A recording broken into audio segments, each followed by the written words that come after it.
মোদী সরকারকে F grade বলে তোপ অভিষেক ব্যানার্জির। ক্ষমতা হারালেও সেই পুরনো ঝাঁঝেই সংসদে তৃণমূল নেতা।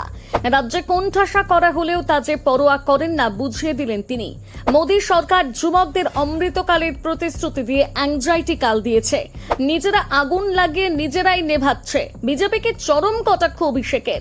সিজেপির আন্দোলনের পর সরকারের আনা বিলকে কেন্দ্র করে উত্তাল সংসদ।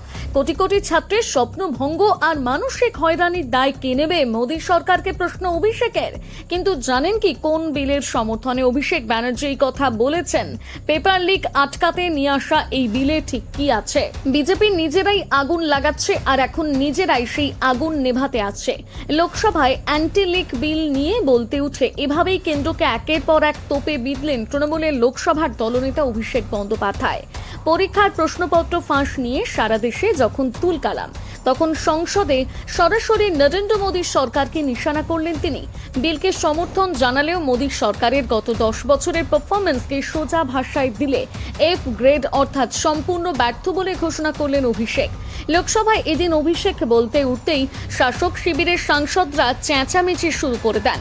জানিয়ে মহুয়া মৈত্র পাল্টা প্রতিবাদ জানালে অভিষেক সোজাসুজি কটাক্ষ করে বলেন, কারা আলোচনা এড়াতে চাইছে তা স্পষ্ট দেখা যাচ্ছে। এরপরে কেন্দ্রকে তোপ দেগে তিনি বলেন, মোদী সরকার দেশের যুব সমাজকে অমৃতকালের প্রতিশ্রুতি দিয়েছিল, কিন্তু বাস্তবে উপহার দিয়েছে অ্যাংজাইটি কাল, অর্থাৎ দুশ্চিন্তার অনিশ্চয়তার সময়। তার স্পষ্ট কথা, প্রতিটি প্রজন্ম নিজের রিপোর্ট কার্ড নিজেরাই লেখে, আর আজকের তরুণ সমাজ মোদী সরকারকে রিপোর্ট কার্ডে দেবে বিগ জিরো বা এফ গ্রেড। প্রশ্নপত্র ফাঁস এখন ভারতে কোনো দুর্ঘটনা বা একাধবার ঘটা ঘটনা নয়, বরং একটা রেগুলার সিস্টেমে পরিণত হয়েছে বলে দাবি করেন ডায়মন্ড হারবারের সাংসদ। তিনি বলেন, একটা আইন এনে দোষীদের হয়তো শাস্তি দেওয়া যাবে, কিন্তু কোটি কোটি ছাত্রের স্বপ্ন যে চুরমার হলো, মানসিক ট্রমা তৈরি হলো, তার দায় কে নেবে? এমনকি নিট পরীক্ষার প্রশ্নপত্র আনা নেওয়ার জন্য যে বায়ুসেনার বিমান ব্যবহার করা হয়েছিল সেই নিয়েও তীব্র কটাক্ষ করেন তিনি। আর যেসব ছাত্ররা নিজেদের হকের দাবিতে রাজপথে নেমে আন্দোলন করত, তাদের উপর টিয়ার গ্যাস আর লাঠিচার্জ চালানো হলো কেন, সেই প্রশ্নও তোলেন তিনি। অভিষেকের এই চাঁচাছোলা আক্রমণ ইতিমধ্যে দেশের রাজনৈতিক মহলে শোরগোল ফেলে দিয়েছে।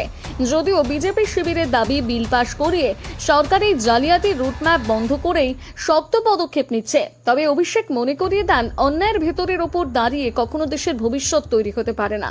লোকসভায় দাঁড়িয়ে কেন্দ্রের এই প্রশ্ন ফাঁস রোখার ব্যর্থতা নিয়ে অভিষেকের তোলা প্রতিটি প্রশ্ন এখন পুরো দেশের যুব সমাজের মনের কথা হয়ে উঠেছে।